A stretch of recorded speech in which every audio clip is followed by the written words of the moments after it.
All right, so we'll be starting to talk about physical activity and start. So now that you know there's a difference between achieving weight loss and then maintaining weight loss.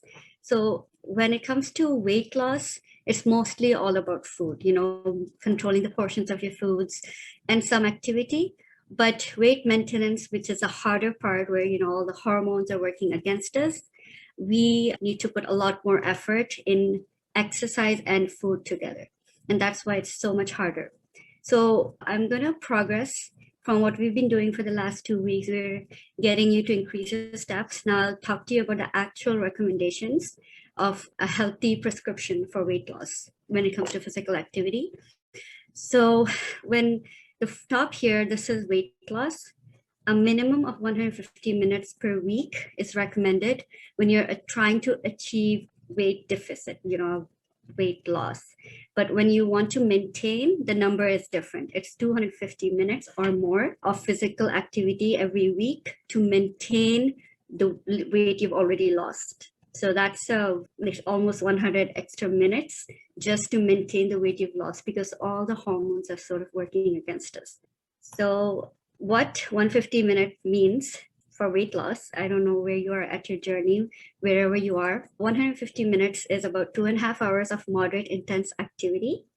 And it's a cumulative effect. Whatever you do, whether you do it at 10 minutes at a time. So generally it's between 30 to 40 minutes a day, depending on how often you're willing to do this activity. And it's okay if you don't want to do it continuously 30 minutes. It's like a depositing money. If you deposit $30 or you deposit three $10 notes, you still have $30 at the end of the day in your account. So the same thing with physical activity, whether you do 10 minutes of activity 3 times a day or 15 minutes of activity 2 times a day or 30 minutes straight or whatever works for you. At the end of the week, you want a cumulative of 150 minutes. And again, the types of exercise you choose should be the ones that you enjoy, ones that you can sustain, because we know now that working towards maintaining weight is harder. So you want to choose an activity that you will enjoy and you'll do regardless of the weather, regardless of the time in your day. It has to become something that you can make part of your life for the rest of your life, in a sense. So now when we come to 250 minutes, there are several different ways that you can do this. You could do 18 minutes twice a day for 7 days a week. You could do 36 minutes every single day for 7 days a week. You could do 50 minutes 5 days a week. Again, you can break it into 5 10-minute walks or activity. It could be 10 minutes in the morning and then 10 minutes after each meal, or however you want to do it. Or you could do a cumulative of 50 minutes, and that's just 5 days a week. So it doesn't really matter if you're doing it every day, as long as at the end of the week you have that cumulative number. Okay.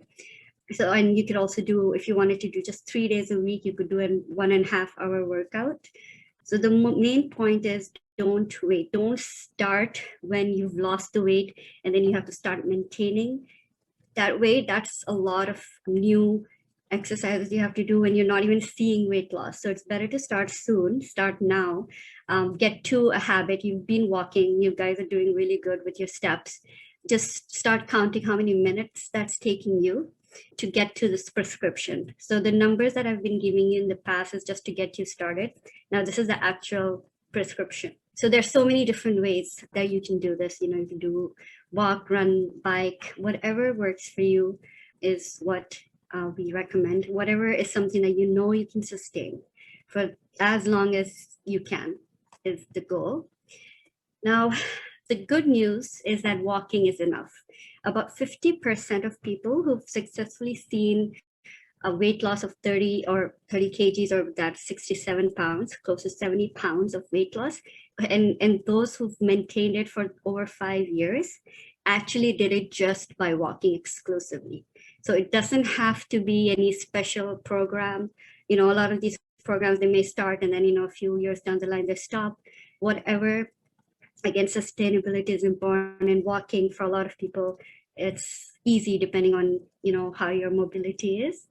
but even walking is more than enough. Now, the pace of walking is going to be something. Remember, I said the prescription is moderate intense activity. So how will you know that what is moderate intense activity? Now, everyone has a different stamina. We all start at a different place, but my favorite one is the sing test. So what I would do when you're walking or doing any of these physical activities, you want to try to sing.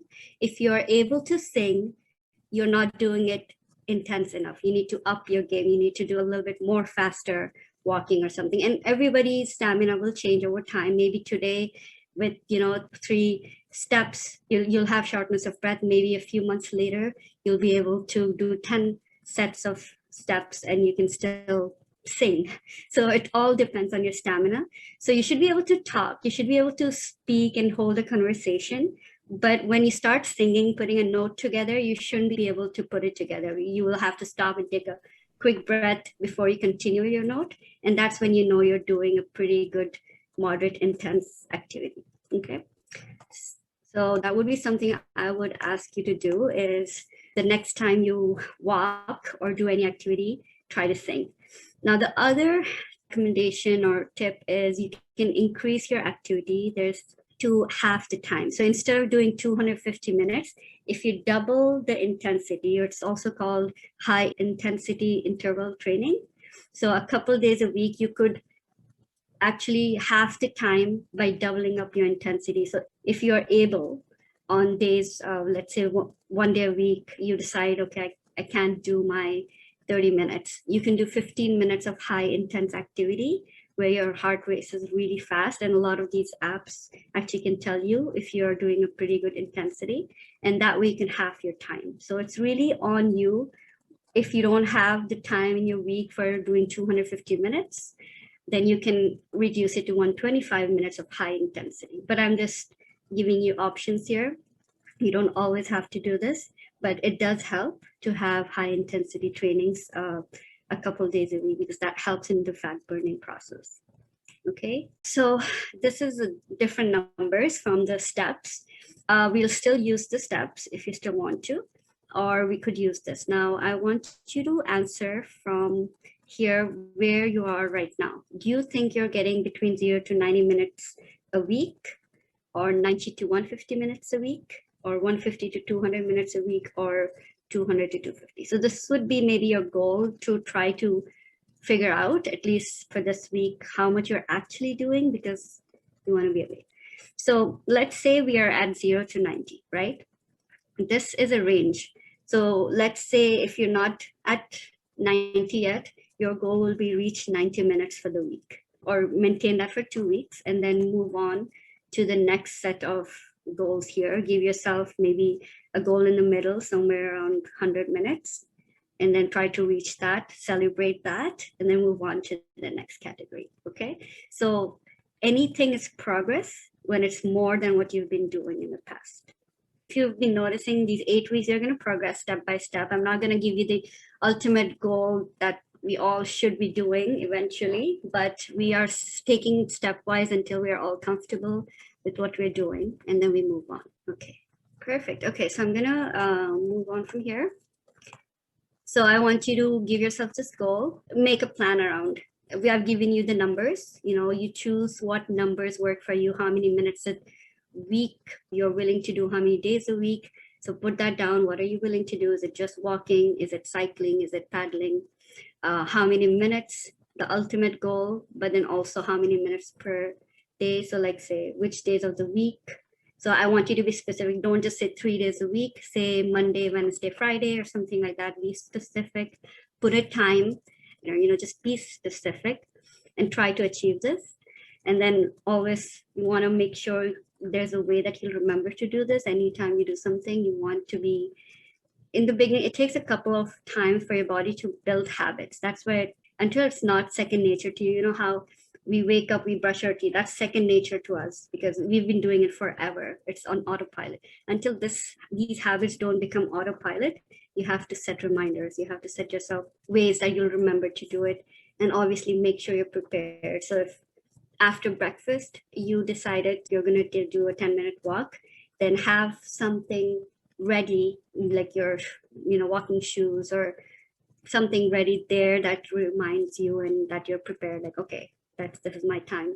Even on days when you're not ready to do something, it's already there, ready to go. So there's no extra excuse for you not to do what you plan to do.